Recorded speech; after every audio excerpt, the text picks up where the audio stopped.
नमस्कार, स्वागत है आप सभी का भारत 24 पर। आप देख रहे हैं मुख्यमंत्री। मैं हूं आपके साथ पूर्णिमा मिश्रा। गुजरात में चुनावी गदर गति पर है तो हिमाचल की हवा का सियासी पारा हाई है। दो राज्यों के दंगल को 2024 के सेमीफाइनल के तौर पर देखा जा रहा है। एक तरफ इस चुनावी अग्नि परीक्षा को पास करने के लिए बीजेपी और कांग्रेस ने पूरी ताकत झोंक दी है, तो दूसरी ही तरफ दोनों राज्यों के पॉलिटिकल वॉर में आम आदमी पार्टी भी ताल ठोक रही है। बीजेपी दोनों राज्यों की सत्ता पर बरकरार रहने के लिए एड़ी चोटी का जोर लगा रही है, तो कांग्रेस ने भी कमबैक के लिए कमर कस ली है।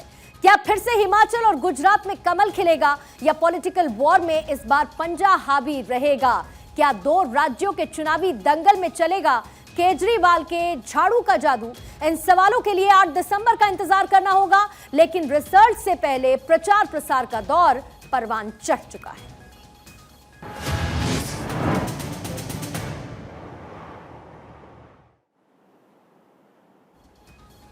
हिमाचल प्रदेश में मतदान होने में अब महज 4 दिन बाकी हैं और सारी पार्टीज ने अपनी पूरी ताकत झोंक दी है। एक तरफ बीजेपी युद्ध स्तर पर प्रचार कर रही है। उत्तर प्रदेश के मुख्यमंत्री योगी आदित्यनाथ ने पालमपुर में रैली की। इस दौरान सीएम योगी ने कहा कि प्रधानमंत्री नरेंद्र मोदी के नेतृत्व में भारत की सुरक्षा मजबूत हुई। अब दुश्मन भारत को टेढ़ी नजर से देख नहीं सकता। योगी आदित्यनाथ ने कांग्रेस को निशाने पर लिया और कहा कि हिमाचल का विकास केवल बीजेपी ही कर सकती है। मैं पूछना चाहता हूं आपसे, क्या कांग्रेस की सरकार होती तो क्या ये फ्री में राशन की सुविधा का लाभ कोरोना कालखंड में मिल पाता? फ्री में वैक्सीन मिल पाता? फ्री में उपचार का लाभ मिल पाता? कांग्रेस होती तो क्या कश्मीर से धारा 370 समाप्त होती? और कांग्रेस होती तो क्या अयोध्या में भगवान राम का मंदिर बन पाता? भाइयों बहनों, जब कांग्रेस कुछ भी नहीं कर सकती है तो उसको वोट देके हम अपना वोट खराब क्यों करना चाहते हैं? भारत की सुरक्षित होती हुई सीमाएं, आंतरिक रूप से सुरक्षित भारत, इंफ्रास्ट्रक्चर डेवलपमेंट के नित नए कार्य और कोरोना महामारी के दौरान भी अपने देश की जनता की हिफाजत कैसे करनी है। फ्री में टेस्ट, फ्री में उपचार, फ्री में वैक्सीन और भाइयों बहनों हर गरीब को फ्री में राशन की सुविधा भी केवल भारत के अंदर मिली है प्रधानमंत्री मोदी जी के नेतृत्व में। भारतीय जनता पार्टी के नेता और कार्यकर्ता कोरोना कालखंड में जनता की सुध-बुध लेने के लिए आ रहे थे। क्या कांग्रेस का भी कोई नेता आ रहा था क्या? और दिल्ली से वो भाई बहन भी आ रहे थे क्या?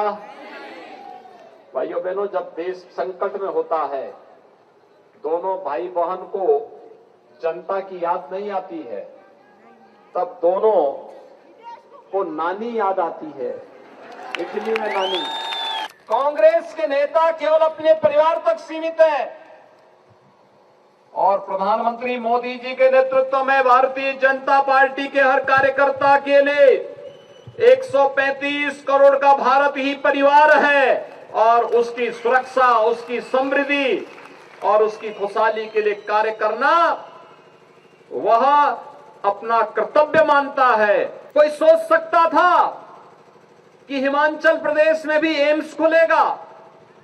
भाइयों बहनों, आज एम्स का निर्माण हो चुका है। Indian institute of management IIM की स्थापना हो चुकी है। हर जिले में मेडिकल कॉलेज का निर्माण कार्य युद्ध स्तर पर चल रहा है। बड़े डैम बन रहे हैं, हाइड्रो पावर का कार्य भी यहां तेजी के साथ चल रहा है।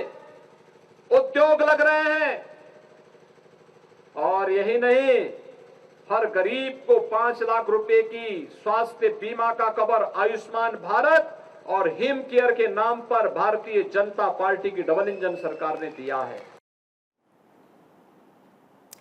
इधर केंद्रीय मंत्री अनुराग ठाकुर ने बिलासपुर समेत कई जगहों पर रैली की है। बिलासपुर में उन्होंने हिमाचल की जनता को भरोसा दिलाया कि सत्ता में फिर से उनकी सरकार आई तो सरकारी नौकरियों में महिलाओं को 33% आरक्षण दिया जाएगा। अनुराग ठाकुर ने कांग्रेस को निशाने पर लेते हुए कहा कि कांग्रेस ने 60 साल में सूबे का जितना विकास नहीं किया उससे ज्यादा हमने बीते 5 साल में कर दिखाया। मित्रों, 5 वर्षों में भारतीय जनता पार्टी की सरकार से कोई कमी नहीं रही। हर क्षेत्र में सड़क, शिक्षा, स्वास्थ्य हो, पानी से लेकर बाकी मूलभूत सुविधाएं हो। हम ये कह सकते हैं कांग्रेस के 60 साल और हमारे 5 साल में मुकाबला करके देख लो, हमारे 5 साल उनके ऊपर भारी पड़ेंगे भाई और बहनों।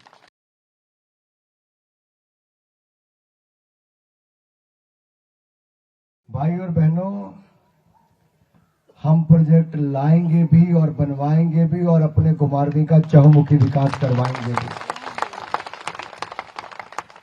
आप देखिए, इन्हीं 5 सालों में अगर मैं अपने संसदीय क्षेत्र की और मैं केवल जिला बिलासपुर की पहले बात करूं तो क्या 5 साल पहले क्या नहीं था। एम्स हमने 5 साल में बनाया, 750 बिस्तर का अस्पताल, 18 speciality, 18 super speciality, 64 ICU bed और साथ में 100 सीट का मेडिकल कॉलेज, 60 सीट का नर्सिंग कॉलेज। पूरे प्रदेश के देश में इतनी सुंदर एम्स बनकर तैयार हुआ है। तो हिमाचल प्रदेश में विधानसभा चुनाव की चर्चा चरम पर है। वोटिंग से पहले बीजेपी और कांग्रेस के बीच जमकर जुबानी जंग भी चल रही है, लेकिन इसी बीच मिशन हिमाचल पर शिमला पहुंचे बीजेपी नेता रविशंकर प्रसाद ने कांग्रेस पर जोरदार हमला बोला। आपको सुनवाते हैं रविशंकर प्रसाद की भारत 24 के साथ एक्सक्लूसिव बातचीत। तो हिमाचल प्रदेश में चुनाव बहुत नजदीक है और ऐसे में आज रविशंकर प्रसाद की तरफ से प्रेस कॉन्फ्रेंस की गई और कांग्रेस पार्टी पर जमकर आरोप आपकी तरफ से लगाए गए। भारत 24 पर आपका बहुत बहुत स्वागत और पहाड़ों पर भी स्वागत। धन्यवाद। हिमाचल बहुत खूबसूरत प्रदेश है, हमेशा आकर के मुझे अच्छा लगता है। बात अब चुनावों की कर लेते हैं और चुनावों के लिए, जीत के लिए कितना आश्वस्त भारतीय जनता पार्टी? बिल्कुल आश्वस्त है, अपने काम के कारण, डबल इंजन सरकार की ताकत के कारण, और बिहार के हिमाचल की जनता विश्वास करती है नरेंद्र मोदी जी पर। यहाँ की जनता विश्वास करती है जयराम जी के मुख्यमंत्री के काम पर। भाजपा संगठन पर विश्वास करती है, हमारे राष्ट्रीय अध्यक्ष नड्डा जी यहीं से हैं। तो ये सबका इम्पैक्ट है, इस बात को समझिए आप। कितनी सीट्स आपको लगता है कि भारतीय जनता पार्टी इस बार जीत सकती है? निर्णायक प्रभावी बहुमत साफ बता दिया। एक आखिरी सवाल मेरा आपसे ये है, क्योंकि देखिए संकल्प पत्र हाल ही में जारी किया गया आपकी तरफ से और बड़ी बड़ी बातें थी। कांग्रेस पार्टी की तरफ से कहा गया कि ओपीएस का दूर दूर तक जिक्र क्यों नहीं? हम एक सवाल, कांग्रेस पार्टी का काम है जुमलेबाजी करना। 2004 से नहीं है तो आज तक खामोश क्यों थे? क्या उनके राज्य सरकारों में लागू हुआ है? क्या राजस्थान में लोगों को मिल रहा है? क्या छत्तीसगढ़ में मिल रहा है? क्या जा तो नहीं अशोक गहलोत हैं आप? नहीं, मैं आपसे सवाल पूछ रहा हूं। उन्होंने क्या कहा था? हम देंगे बेरोजगारी भत्ता, मिला क्या? बघेल साहब ने दिया क्या? तो बस वादा करना और ये जानना कि जीतने वाले तो है नहीं, तो वादा खिलाफी करना। हम जो कहते हैं करके दिखाते हैं। उन्होंने 500 करोड़ रुपया कहा था ना, 1 रैंक 1 पेंशन, जुमलेबाजी थी। हमने 65,000 करोड़ दिया। उसी प्रकार से इसको भी पूरा एग्जामिन करेंगे, कमेटी बन गई और फिर काम करेंगे। ठीक है, आपका बहुत बहुत शुक्रिया बातचीत करने के लिए। तो हमारे साथ रविशंकर प्रसाद जुड़े हुए थे और आपने सुना उनकी तरफ से साफ तौर पर कहा गया कि इस बार सरकार फिर से भारतीय जनता पार्टी की बनने वाली है और भारी बहुमत से जीत इस बार वो दर्ज करेंगे। कैमरामैन संदीप के साथ महिमा सिंह कंवर की रिपोर्ट, भारत 24 शिमला। तो चुनाव में सभी पार्टियों ने अपनी पूरी ताकत झोंक रखी है। कांग्रेस की तरफ से प्रियंका गांधी ने कमान संभाली है, लेकिन राहुल गांधी गायब है, जो कि इस वक्त भारत जोड़ो यात्रा में है। ऐसे में बीजेपी नेता रविशंकर प्रसाद ने कांग्रेस पर हमला करते हुए पूछा कि हिमाचल से राहुल गांधी की बेरुखी क्यों है? राहुल गांधी कहां है? कहां गायब है राहुल गांधी? यात्रा पर तो हैं, लेकिन हिमाचल से ऐसी बेरुखी क्यों है? कांग्रेस की पूरी लीडरशिप, मैं इफेक्टिव लीडरशिप की बात कर रहा हूं, उनको हिमाचल से इतनी बेरुखी क्यों है कि अब मुश्किल से 1-2 दिन में चुनाव प्रचार खत्म हो जाएगा, राहुल गांधी दिखाई पड़े ना उनकी माताजी दिखाई पड़ी। और कांग्रेस के दिग्गज नेता हिमाचल प्रदेश में जोर शोर से चुनाव प्रचार कर रहे हैं और आज राजस्थान के मुख्यमंत्री अशोक गहलोत शिमला पहुंचे और इस दौरान सीएम गहलोत से कांग्रेस की तैयारियों को लेकर भारत 24 की संवाददाता महिमा कंवर ने सवाल पूछा। चुनाव बहुत नजदीक है, बहुत कम समय बचा है। आज धड़ाधड़ प्रेस कॉन्फ्रेंसेस हो रही है शिमला में। रणदीप सुरजेवाला की रविशंकर प्रसाद की अभी हुई और उनकी तरफ से बड़ी बातें कही गई है। कहा कि राहुल गांधी क्यों नहीं आ रहे। देखिए, राहुल गांधी का जो मकसद है अभी वो एक हिस्टोरिकल यात्रा है, क्योंकि पूरे देश में जो हालात है, महंगाई का, बेरोजगारी का, और इसके अलावा जो आज टेंशन है, पूरे मुल्क में टेंशन है, हिंसा हो रही है, असहमति है या आलोचना है तो आप देशद्रोही हो, ये मैसेज जो है कंट्री की बहुत ही डेमोक्रेसी के लिए बहुत खतरनाक है। इसलिए राहुल गांधी जी की यात्रा का मकसद 3 मुख्य रूप से महंगाई कम हो, बेरोजगारी समाप्त हो और देश में प्यार, मोहब्बत, भाईचारे की राजनीति हो, टेंशन नहीं हो, तभी विकास करेगा, तभी एक रहेगा, अखंड रहेगा देश। और इसीलिए वो कहते हैं कि हिंसा नहीं होनी चाहिए। ये मकसद का मैसेज पूरे कंट्री में जा रहा है। लोग समझ रहे हैं कि एनडीए गवर्नमेंट खाली बातें करती है, मुख्य मुद्दे देश के ये है जो कि राहुल गांधी जी यात्रा में ला रहे हैं, तो उसको लेके वो यात्रा कर रहे हैं। पहाड़ में जीत के लिए गहलोत साहब कितने आश्वस्त? नहीं, पहाड़ में तो हम जीत ही रहे हैं, गुजरात भी जीतेंगे। यहाँ तो हवा चल रही है कांग्रेस की, ठंडी हवा चल रही है, बहुत ज्यादा ठंडी भी चल रही है और कांग्रेस की जीतने की हवा भी चल रही है। आप देखेंगे बहुत भारी बहुमत से जीतेंगे यहाँ पे कांग्रेस। चुनाव पहाड़ों का, और इसीलिए दिलचस्प होता जा रहा ये चुनाव। और भारत 24 हिमाचल प्रदेश की हर एक सीट का विश्लेषण आप तक पहुंचाता है, और ये विश्लेषण चुनावी एक्सपर्ट डॉक्टर कुमार गणेश ने भारत 24 के लिए किया है। आइए आज आपको बिलासपुर और सोलन जिले का विश्लेषण हम आपको दिखाएंगे, साथ ही ये भी बताएंगे कि किस सीट पर क्या हालात हैं। सबसे पहले बात बिलासपुर की करेंगे, यानी कि डिस्ट्रिक्ट बिलासपुर, जिसकी कुल मिलाकर सीटें हैं 4। इसमें डॉक्टर कुमार गणेश की तरफ से ये बताया गया है कि बीजेपी का दबदबा 4 में से 3 सीटों पर रहेगा और कांग्रेस 1 सीट पर मजबूत नजर आएगी। आइए अब आपको बिलासपुर जिले की सीट के बारे में भी डिटेल्स बता देते हैं। इसके साथ ही ये भी दिखाते हैं कि डॉक्टर कुमार गणेश ने किस सीट पर विश्लेषण क्या किया है। इसमें सबसे पहले बात करेंगे झंडुता सीट की, जिस पर बीजेपी का दमखम देखने को मिलेगा। घुमारवी बीजेपी यहां पर मजबूत नजर आएगी। बिलासपुर में भी बीजेपी मजबूत स्थिति में रहेगी, लेकिन श्री नैना देवी जी सीट पर कांग्रेस मजबूत स्थिति में दिखती हुई नजर आएगी। आइए सबसे पहले झंडुता विधानसभा सीट की बात करें। इस विधानसभा का विश्लेषण क्या कहता है? बीजेपी का मजबूत गढ़, उनमें से ये एक है। पिछले 2 टर्म से चुने जा रहे बीजेपी के विधायक। आरक्षित सीट पर बीजेपी ने फिर से JR कटवाल को टिकट दे दिया है और कांग्रेस ने विवेक राम को इस सीट से मैदान पर उतारा है। और आइए अब अगली सीट की बात करेंगे, घुमारवी विधानसभा सीट। यहां पर क्या हालात बनते हुए नजर आ रहे हैं, ये भी आप देखिए। बीजेपी ने वर्तमान विधायक पर भरोसा जताया। बीजेपी ने राजेंद्र गर्ग को मैदान में उतारा है, तो कांग्रेस ने राजेश धर्मानी को यहां से टिकट दिया है। पिछले विधानसभा में बीजेपी और कांग्रेस के यही उम्मीदवार थे, यानी कि अपने कैंडिडेट्स को दोनों ही पार्टियों ने रिपीट किया है। अब बिलासपुर विधानसभा सीट, जो कि बीजेपी अध्यक्ष का गढ़ है, यहां से कई बार विधायक चुनकर विधानसभा पहुंचे हैं। बिलासपुर विधानसभा का विश्लेषण क्या कहता है, यह भी आप जानिए। डॉक्टर कुमार गणेश हमारे चुनावी एक्सपर्ट बताते हैं कि बीजेपी अध्यक्ष JP नड्डा का ये गृह क्षेत्र बीजेपी को मजबूती देगा, क्योंकि बीजेपी की पकड़ यहां पर मजबूत है। त्रिलोकी जामवाल को बीजेपी ने यहां से मैदान में उतारा है, तो कांग्रेस की तरफ से बब्बर ठाकुर को टिकट दिया गया है। तो हिमाचल प्रदेश में बिलासपुर की तस्वीर आपने देख ली। अब बात करते हैं सोलन जिले की। आपको यह भी दिखाते हैं कि चुनाव एक्सपर्ट डॉक्टर कुमार गणेश का विश्लेषण सोलन डिस्ट्रिक्ट को लेकर क्या कहता है। यहां पर कुल सीटों की संख्या है 5। बीजेपी यहां 4 पर मजबूत स्थिति में नजर आएगी, तो कांग्रेस 1 सीट में सेंधमारी कर सकती है। सोलन जिले में कौन कौन से विधानसभा क्षेत्र हैं, उसके बारे में भी आप समझिए। यहां पर अर्की, जहां बीजेपी का दबदबा दिखेगा। नालागढ़ में भी बीजेपी मजबूत नजर आएगी।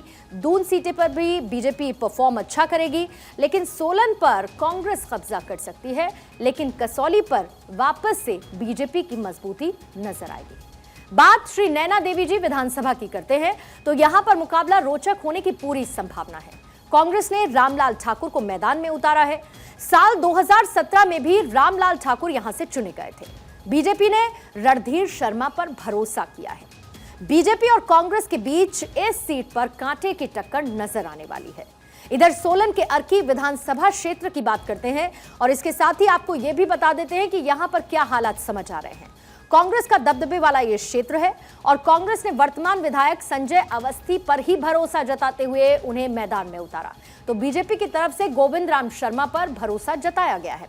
गोविंद राम शर्मा के आने से बीजेपी की स्थिति कुछ मजबूत होती हुई इस सीट पर नजर आती है। अब नालागढ़ विधानसभा में किस तरीके के हालात हैं, इस सीट पर डॉक्टर कुमार गणेश का विश्लेषण क्या कहता है, आप समझिए।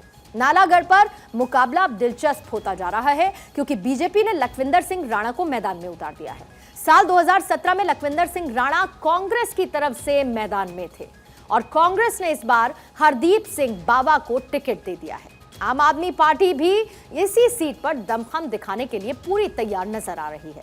इधर दून विधानसभा का विश्लेषण भी आप देखिए, क्या कहती है दून विधानसभा सीट। कांग्रेस और बीजेपी ने पुराने चेहरे पर यहां पर दांव लगाया, यानी कि अपने कैंडिडेट को रिपीट किया है। बीजेपी ने वर्तमान विधायक सरदार परमजीत सिंह को टिकट दिया तो कांग्रेस ने राम कुमार चौधरी को मैदान में उतारा है। और आइए अब बात करते हैं सोलन विधानसभा सीट की। सोलन विधानसभा सीट पहले तो रिजर्व सीट है, आरक्षित सीट है। ये बीते 10 साल से कांग्रेस का कब्जा यहां पर रहा है। कांग्रेस ने धनीराम शांडिल को मैदान में उतारा है और बीजेपी की तरफ से डॉक्टर राजेश कश्यप के आने के बाद इस सीट पर मुकाबला रोचक होता नजर आ रहा है। अब कसौली विधानसभा का विश्लेषण क्या है, यह भी आप जानिए। सुरक्षित सीट कसौली बीजेपी का मजबूत गढ़ है। पिछले 3 चुनाव से डॉक्टर राजीव सैजल यहां से विधायक के तौर पर चुने जा रहे हैं और बीजेपी ने एक बार फिर से डॉक्टर राजीव सैजल को मैदान में उतारा है तो कांग्रेस की तरफ से विनोद सुल्तानपुरी पर भरोसा दिखाते हुए उन्हें टिकट दिया गया है। तो हिमाचल प्रदेश के सोलन के बाद अब बात सिरमौर जिले की भी कर लेते हैं और हमारे चुनाव एक्सपर्ट डॉक्टर कुमार गणेश का विश्लेषण सिरमौर डिस्ट्रिक्ट को लेकर क्या कहता है। सबसे पहले तो आप ये जानिए कि सिरमौर डिस्ट्रिक्ट में कुल मिलाकर 5 सीटें आती हैं और हमारे चुनावी एक्सपर्ट ये कहते हैं कि बीजेपी 4 पर मजबूत रहेगी तो कांग्रेस 1 पर। सिरमौर जिले में कौन कौन से विधानसभा क्षेत्र हैं, अब उसकी डिटेल्स भी आप देख लीजिए। यहां पर सबसे पहले पच्छाद सीट की बात करेंगे। बीजेपी मजबूत रह सकती है। नाहन पर भी बीजेपी का दबदबा कायम रह सकता है। श्री रेणुका जी सीट पर भी बीजेपी मजबूत नजर आएगी और इसके साथ ही पांवटा साहिब पर भी बीजेपी की मजबूती दिखेगी, लेकिन शिलाई में कांग्रेस उलटफेर कर सकती है। अब सबसे पहले पच्छाद की डिटेल्स आप देख लीजिए। पच्छाद विधानसभा बीजेपी का मजबूत गढ़ है और पिछले 3 बार से बीजेपी के उम्मीदवार यहां से जीत दर्ज कराते आ रहे हैं। बीजेपी ने सिटिंग एमएलए रीना कश्यप को ही मैदान में उतारा है। आपको यह भी याद दिला दें कि रीना कश्यप 2019 के उपचुनाव में जीत दर्ज कर चुकी थी और कांग्रेस की तरफ से दयाल प्यारी को मैदान में उतारा गया है। यह है सीट के दोनों कैंडिडेट्स। अब नाहन की तस्वीर आप देखिए। साल 2012 में इस सीट पर बीजेपी का कब्जा है। डॉक्टर राजीव बिंदल तीसरी बार बीजेपी से जीतने की तैयारी में है। जाहिर बात है बीजेपी के लिए ये दबदबा कायम रखते हैं तो कांग्रेस ने अजय सोलंकी को मैदान में उतारा है। नाहन में बीजेपी के पक्ष में यहां का जनाधार अभी तक कम से कम नजर आता है। अब श्री रेणुका जी को लेकर हमारे चुनावी एक्सपर्ट क्या कह रहे हैं। बीजेपी ने नारायण सिंह को यहां से मैदान में उतारा। साल 2017 में कांग्रेस ने यहां पर जीत हासिल की थी और कांग्रेस ने वर्तमान विधायक विनय कुमार पर ही भरोसा जताते हुए एक बार फिर से उन्हें कैंडिडेट घोषित किया। कांग्रेस को तगड़ी फाइट देती लेकिन बीजेपी इस सीट पर नजर आती है। अब पांवटा साहिब की बात करते हैं। यहां बीजेपी और कांग्रेस ने पुराने उम्मीदवार पर भरोसा जताया है, यानी कि वर्तमान विधायक सुखराम चौधरी पर बीजेपी का भरोसा है। साल 2017 में सुखराम चौधरी ने कांग्रेस उम्मीदवार को एक बड़े मार्जिन से हरा दिया था। कांग्रेस ने किरनेश जंग को टिकट दे दिया है। ये दोनों कैंडिडेट्स इस बार इस सीट से मैदान में हैं। अब शिलाई की तस्वीर भी आप देखिए, क्योंकि कांग्रेस और बीजेपी ने एक बार फिर से शिलाई सीट पर अपने पुराने उम्मीदवारों पर भरोसा जताते हुए उन्हें टिकट दे दिया है। बीजेपी ने 2012 में विधायक रह चुके बलदेव तोमर को मैदान में उतारा तो कांग्रेस ने सिटिंग एमएलए हर्षवर्धन चौहान को टिकट दे दिया है। कांग्रेस के गढ़ के तौर पर शिलाई क्षेत्र जाना जाता है। बीजेपी कैसे इसमें सेंधमारी करती है ये भी देखना होगा। आइए अब आपको सिरमौर जिले की कुछ रोचक जानकारियां भी जरूर जाननी चाहिए, यानी कि सिरमौर के डॉक्टर यशवंत सिंह परमार सूबे के पहले मुख्यमंत्री के तौर पर चुनकर आए। डॉक्टर यशवंत सिंह हिमाचल निर्माता के तौर पर भी जाने जाते हैं। हिमाचल में सिरमौर में सबसे ज्यादा फूल का उत्पादन होता है।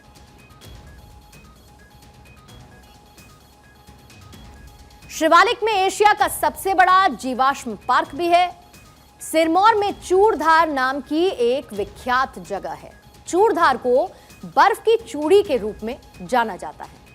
भगवान हनुमान की यहीं से संजीवनी बूटी ले जाने की बड़ी मान्यता है।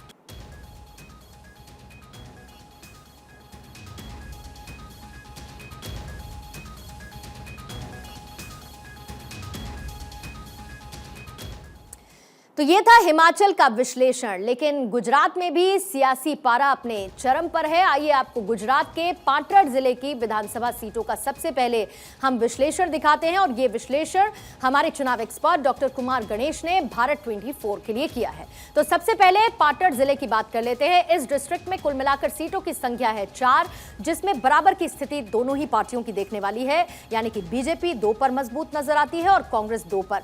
अन्य के खाते में यहां कुछ नहीं है।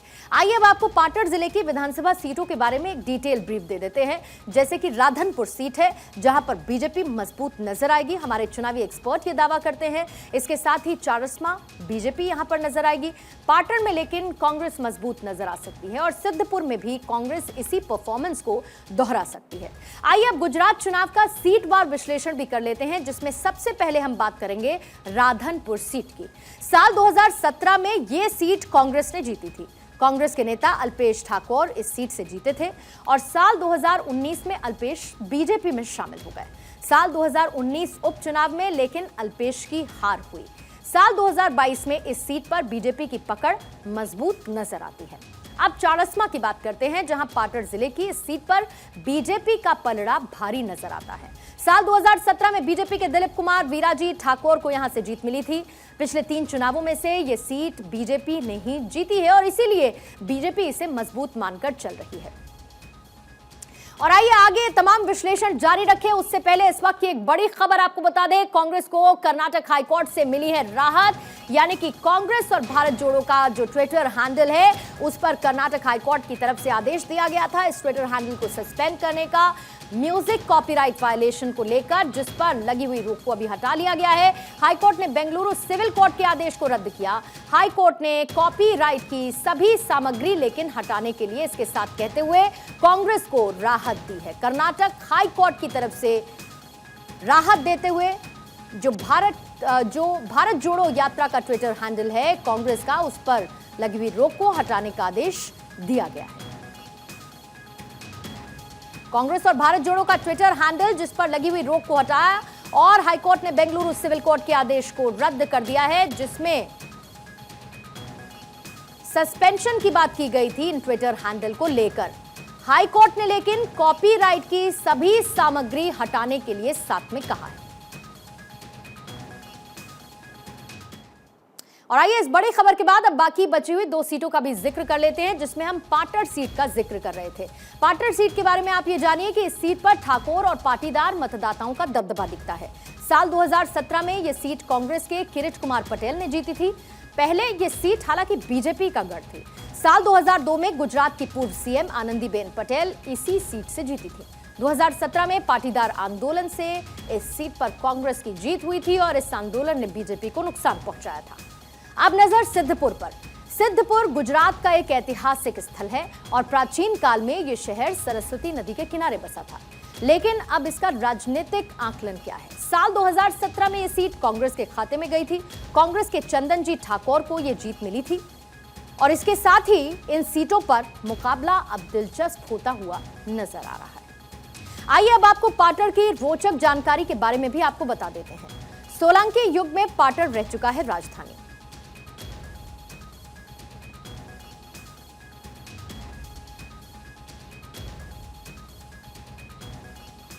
पाटड़ की ऐतिहासिक संपदा रानी की वाव। वाव की तस्वीर वर्तमान में 100 रुपए के नोट पर है। पाटड़ शहर कभी गुजरात की राजधानी था। शिक्षा और चिकित्सा में भी पाटड़ का बड़ा नाम है।